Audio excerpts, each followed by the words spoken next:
तारीखें हजारों सालों में बस इतनी सी बदली है। तारीखें हजारों सालों में बस इतनी सी बदली है। तब दौर पत्थर का था, आज मानव पत्थर के हैं। हेलो एवरीवन, कैसे हैं आप सब। स्वागत है आपका अपना प्यारा सा चैनल तनु क्लासेस में। बच्चों, आज के इस वीडियो लेक्चर में हम लोग बात करेंगे भौतिकी विषय का पहला चैप्टर जो हम लोगों का चल रहा है, प्रॉब्लम सॉल्यूशन, प्रकाश का परावर्तन का। तो इसमें हम लोग आज बात करेंगे बच्चों भारतीय भवन सब्जेक्ट का, जो उसमें प्रश्न दिए हुए रिक्त स्थानों की पूर्ति के लिए। तो बच्चों यहाँ पर कंसेप्ट के साथ यहाँ पर जो है आपको समझा करके सॉल्यूशन किया जाता है, न कि आंसर देख करके। तो यहाँ पर सारा चीज़ अच्छी तरह से पढ़ाया जाता है बच्चों। तो आप वीडियो तक लास्ट में बने रहिए। आइए स्टार्ट करते हैं। पहला प्रश्न लेते हैं। क्वेश्चन कह रहा है पहला बच्चों, ये आपका जो है रिक्त स्थानों की पूर्ति है बच्चों, और ये क्लास 10th का है। तो पहला है आपका प्रकाश डैश डैश डैश, खाली जगह दिया हुआ है, बोल रहा है कि चलता है। प्रकाश जो है ये चलता है, किस पे चलता है बच्चों। प्रकाश जो है चलता है किस रेखा में, हमेशा सीधी रेखा में। तो बच्चों हमेशा हम लोगों ने पढ़ा था कि प्रकाश जो है वो एक सीधी रेखा में चलती है, सीधी रेखा में गमन करती है। और इसके अनुसार हम लोगों ने 3 प्रकार के किरण पुंज को भी जाना था, है ना। अपसारी किरण पुंज, अभिसारी किरण पुंज और समांतर किरण पुंज के बारे में भी जाना था, है ना। ये सब के बारे में जाना था। तो हमेशा प्रकाश जो है किस रेखा में गमन करती है बच्चों, सीधी रेखा में गमन करती है, एक सरल रेखा में गमन करती है। तो आपको ध्यान रहेगा ये सब चीज़। चलिए दूसरा प्रश्न आपका है। दूसरा क्वेश्चन कह रहा है कि यदि किसी दर्पण द्वारा बने प्रतिबिंब का आकार, कोई एक दर्पण है, उसके वो जो प्रतिबिंब बनाता है बच्चों, उसका जो आकार है हमेशा वस्तु के आकार के बराबर हो जाए। मतलब कि ये एक कोई दर्पण है, मान लीजिए कोई भी दर्पण है बच्चों, और इसका ये जो आकार जो बनाता है, प्रतिबिंब का आकार जो है वो वस्तु का आकार दोनों बराबर होता है बच्चों। कैसा है, दोनों बराबर है। और इसका अगर हाइट, इसका हाइट h, तो इसका भी हाइट h होता है। तो ये किस प्रकार के दर्पण में होता है बच्चों, ये आपका समतल दर्पण में होता है। मालूम है ना आपको, ये आपका समतल दर्पण में होता है। तो यहाँ पर कौन सा दर्पण भर देंगे आप, समतल दर्पण। तो यहाँ पर लिख देंगे यदि किसी दर्पण द्वारा बने प्रतिबिंब का आकार हमेशा वस्तु के आकार के बराबर हो तो दर्पण समतल दर्पण होगा। ठीक है। चलिए तीसरा प्रश्न देखते हैं। तीसरा नंबर का क्वेश्चन है कि स्पेस है, खाली जगह है, कह रहा है प्रतिबिंब को पर्दे पर प्राप्त किया जा सकता है। यानी कि इस प्रकार के प्रतिबिंब को जो है वो पर्दे पर प्राप्त किया जा सकता है। तो हम लोग ने पढ़ा था बच्चों कि वास्तविक प्रतिबिंब को हमेशा हमेशा किस पर प्राप्त किया जा सकता है बच्चों, पर्दे पर प्राप्त किया जाता है। क्योंकि वास्तविक प्रतिबिंब कैसा होता है बच्चों, वास्तविक प्रतिबिंब जो है उल्टा होता है, और उल्टा होता है। मान लीजिए ये आपका है, तो ये आपका मान लीजिए वस्तु है, तो इसका प्रतिबिंब जो बनाएगा उल्टा बनाएगा, मतलब कि इसका जो है सारा चीज़ नीचे आ जाएगा, है ना बच्चों। तो ये आपका इस तरह से बना देगा।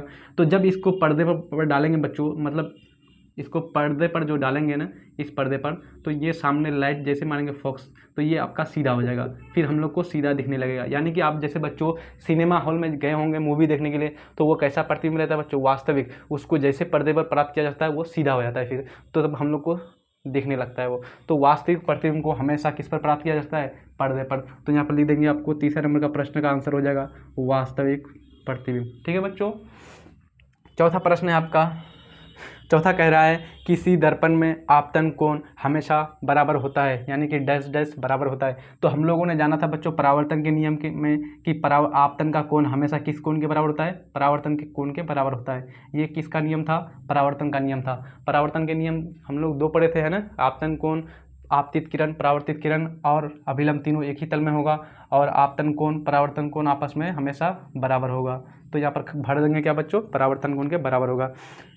उसके बाद है 5वां नंबर का प्रश्न है। 5वां नंबर का प्रश्न कह रहा है कि गोले दर्पण के ध्रुव से फोकस की दूरी को कहते हैं। कोई भी गोले दर्पण है, मान लीजिए कोई एक दर्पण ले लिया, गोले दर्पण, मान लीजिए ये अवतल ले रहे हैं, तो ये आपका मुख्य अक्ष हो गया, ये आपका ध्रुव हो गया, और कह रहा है फोकस से, कौन सा, गोले दर्पण के 5वां नंबर प्रश्न है, गोले दर्पण के ध्रुव से फोकस की दूरी। तो ये आपका ध्रुव हो गया, इस यहाँ पर हो गया फोकस एफ। तो इसके बीच की दूरी को क्या कहते हैं बच्चों, तो फोकस दूरी कहते हैं, एफ कहते हैं फोकस दूरी। तो वहाँ पर लिख देंगे फोकस दूरी कहते हैं। ठीक है।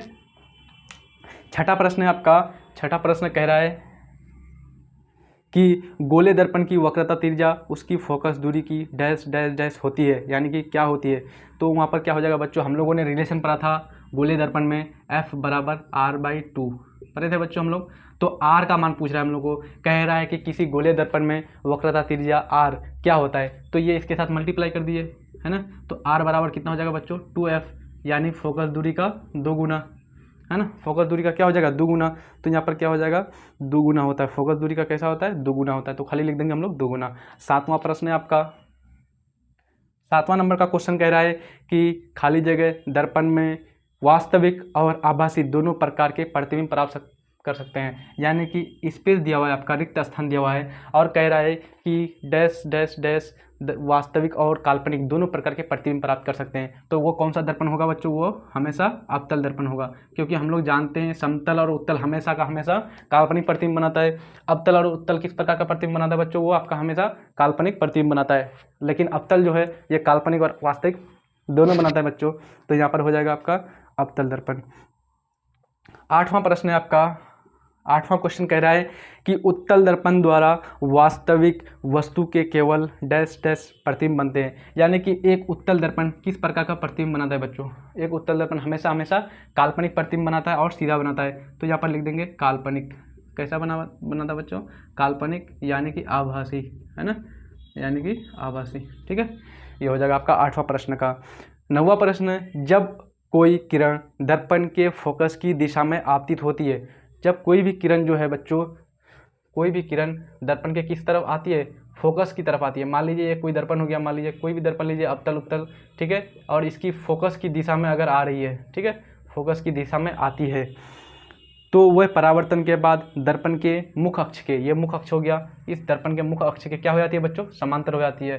क्यों हो जाती है बच्चों? मैंने आपको चैप्टर के कंसेप्ट में बताया था वहाँ पर, खेलकूद वाले चैप्टर यानी पार्ट में। ठीक है, तो यहाँ पर कोई भी किरण अगर दर्पण के मुख अक्ष के फोकस से होकर के आएगी तो वो मुख अक्ष के कैसा हो जाएगा? समांतर हो जाएगा। कैसा? समांतर। तो वहाँ पर लिख देंगे समांतर। ठीक है बच्चों, 9वां नंबर का प्रश्न में खाली जगह में आप समांतर भर देंगे। 10वां क्वेश्चन कह रहा है, 10वां नंबर का प्रश्न कह रहा है कि निर्देशांक चिन्ह परिपाटी। आप लोग को मैंने बताया था निर्देशांक चिन्ह परिपाटी यानी कि प्लस माइनस और वस्तु दूरी, प्रतिबिंब दूरी, वस्तु की ऊंचाई, प्रतिबिंब की ऊंचाई, इन सबको प्लस माइनस लेकर के जब हम लोग एक चिन्ह परिपाटी खींचेंगे तो उसको हम लोग बोलते हैं निर्देशांक चिन्ह परिपाटी। तो कह रहा है कि निर्देशांक चिन्ह परिपाटी के अनुसार आपतित प्रकाश की दिशा में मापी गई सभी दूरियां, यानी कि आपतित दिशा बच्चों 10वां प्रश्न कह रहा है आपतित दिशा में मापी गई दूरी। मान लीजिए कोई एक दर्पण हो गया, मान लीजिए ये आपका मुख अक्ष हो गया, तो ये आपका आपतित दिशा हो गया बच्चों, आपतित दिशा। तो ये किधर जा रही है? बाईं ओर से दाईं ओर जा रही है बच्चों, इस साइड। तो इस साइड में जाने वाली सभी दूरियां किस में मापेंगे हम लोग? प्लस में, यानी कि धनात्मक होती है। ठीक है, 11वां प्रश्न है सभी दूरियां गोले दर्पण के, ये आपका हो गया ध्रुव, है ना, ध्रुव हो गया। तो 11वां क्वेश्चन कह रहा है कि कोई भी जो दूरी है चिन्ह परिपाटी में वो सभी दूरियां मापी जाती है। कहाँ से मापी जाती है? तो हम लोग कहेंगे दर्पण के ध्रुव से, यानी कि पी पोल से, है ना। क्यों बच्चों? क्योंकि दर्पण के ध्रुव को हम लोग जैसे हम लोग निर्देशांक ज्यामिति खींचते हैं उसमें हम लोग क्या क्या जानते हैं बच्चों? एक इसको मूल बिंदु कहते हैं, जिसको 0 0 होता है ना, इसको मूल बिंदु जिसको कहते हैं ओरिजिन। तो यहाँ पर ध्रुव को ओरिजिन मान करके तो यहीं से सारी दूरियां मापी जाएगी। ठीक है, तो 11वां प्रश्न हो जाएगा आपका ध्रुव से मापी जाती है। 12वां प्रश्न है आपका, 12वां क्वेश्चन थोड़ा सा बोर्ड क्लीन कर लेते हैं। 12वां प्रश्न कह रहा है कि निर्देशांक चिन्ह परिपाटी के अनुसार अवतल दर्पण की फोकस दूरी होती है। निर्देश यानी कि आपका जो आपका निर्देशांक चिन्ह परिपाटी है बच्चों, उसके अनुसार अवतल दर्पण की जो फोकस दूरी है वो क्या होती है? धनात्मक होती है या ऋणात्मक होती है? तो आप लोग को मालूम होनी चाहिए। ये आपका हो गया मान लीजिए अवतल दर्पण, ठीक है, इस तरह से कुछ अवतल दर्पण है आपका। ये आपका हो गया मुखाक्ष, ये हो गया आपका ध्रुव। तो इसका फोकस किधर होता है बच्चों? दर्पण के पीछे होता है कि दर्पण के आगे?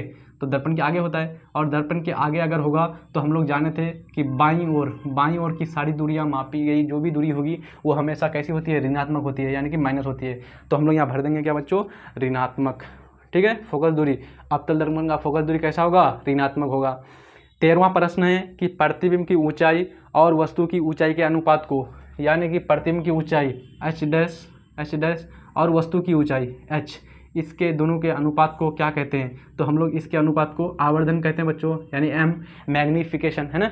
ये चीज़ जानना बच्चों कि प्रतिबिंब की ऊंचाई और वस्तु की ऊंचाई के अनुपात को आवर्धन कहते हैं, इसे m से डिनोट किया जाता है। पढ़े थे ये सब चीज़? तो ये हो गया आपका आवर्धन। ठीक है, 14वां नंबर का प्रश्न है कि आवर्धन का धनात्मक मान। देखिए बच्चों, आवर्धन जो है ये प्लस भी हो सकता है माइनस भी हो सकता है। प्लस होगा तो प्लस कहेगा कि वस्तु का जो प्रतिबिंब है वो कैसा है? सीधा है। ठीक है, वस्तु का प्रतिबिंब सीधा है। और माइनस मान क्या कहेगा? माइनस कहेगा कि वस्तु का जो प्रतिबिंब है वो कैसा है? उल्टा है। ठीक है, तो धनात्मक मान क्या बताएगा? धनात्मक मान बताएगा हमको सीधा है। तो 14वां नंबर का प्रश्न का हो जाएगा आवर्धन का धनात्मक मान। आवर्धन का धनात्मक मान क्या बताता है? बताता है कि सीधा प्रतिबिंब इंगित करता है। ठीक है। 15वां नंबर का प्रश्न है सौर ऊर्जा को संचित करने के लिए, 15वां नंबर का प्रश्न है कि सोलर एनर्जी जो होती है बच्चों उसको जमा करने के लिए, उसको एकत्रित करने के लिए डैश डैश डैश दर्पणों का उपयोग किया जाता है। यानी कि किस दर्पण का, समतल दर्पण, उत्तल दर्पण, अवतल दर्पण, कौन सा दर्पण होता है बच्चों? तो हम लोग यहाँ पर देख लेते हैं थोड़ा सा। ये आपका उत्तल दर्पण होता है। सोलर एनर्जी को जमा करने के लिए उत्तल दर्पण क्यों होता है बच्चों? देखिए सूर्य से आने वाली किरण हमेशा समांतर होती है, तो समांतर किरण का हम लोग जानते हैं, कोई भी समांतर किरण जो आएगी वो दर्पण से परावर्तन के बाद फोकस पर जमा हो जाएगी। तो ये सारे किरण यहाँ पर जमा हो जाएगा बच्चों फोकस पर, ये भी किरण फोकस पर आ जाएगा, ये किरण भी फोकस पर। तो यहाँ पर फोकस पर इतनी मात्रा में यहाँ पर किरणें आ जाएंगी बच्चों कि यहाँ पर बहुत ही बड़ी मात्रा में सूरज की एनर्जी यहाँ पर जमा हो जाएगी, सोलर एनर्जी यहाँ पर संचित हो जाएगा। तो यहाँ पर ऑप्शन हो जाएगा, यहाँ पर जो खाली जगह में भरेंगे क्या बच्चों? अवतल दर्पण को भरेंगे। कौन सा दर्पण? अवतल दर्पण। 16वां नंबर का प्रश्न है आपका, 16वां नंबर का प्रश्न है, कह रहा है 32 सेंटीमीटर वक्रता त्रिज्या, यानी कि आर का मान दिया हुआ है 32 सेंटीमीटर। तो कह रहा है कि उत्तल दर्पण की फोकस दूरी क्या होगी? 32 सेंटीमीटर एक वक्रता त्रिज्या है। कौन सा दर्पण है बच्चों? उत्तल दर्पण। तो उत्तल दर्पण की फोकस दूरी एफ और आर ये दोनों जो है बच्चों कैसा होता है? प्लस होता है, धनात्मक होता है। तो बोला कि इसका फोकस दूरी क्या होगा? तो एफ बराबर क्या होता है बच्चों? r/2। तो धनात्मक होता है तो मतलब प्लस 32 होगा, है ना, प्लस 32/2 कितना हो जाएगा बच्चों? प्लस 16। तो इसकी फोकस दूरी क्या थी, कितना होगा बच्चों? Plus 16 centimetre. तो वहाँ पर बढ़ देंगे 16 सेंटीमीटर। ठीक है। लास्ट प्रश्न है आपका खाली जगह यानी रिक्त स्थान का, कि एक बिंदु वस्तु का वास्तविक प्रतिबिंब बन सकता है। यानी कि एक कोई वस्तु है बच्चों, उसका वास्तविक प्रतिबिंब प्राप्त हो सकता है। तो हम लोग कौन सा दर्पण लेंगे बच्चों वास्तविक प्रतिबिंब प्राप्त करने के लिए? हम लोग जानते हैं समतल दर्पण और उत्तल दर्पण हमेशा आभासी प्रतिबिंब बनाता है, यानी कि वास्तविक प्रतिबिंब कौन बनाएगा? आपका अवतल दर्पण। तो वहाँ पर ले लेंगे बच्चों हम लोग अवतल दर्पण। ठीक है।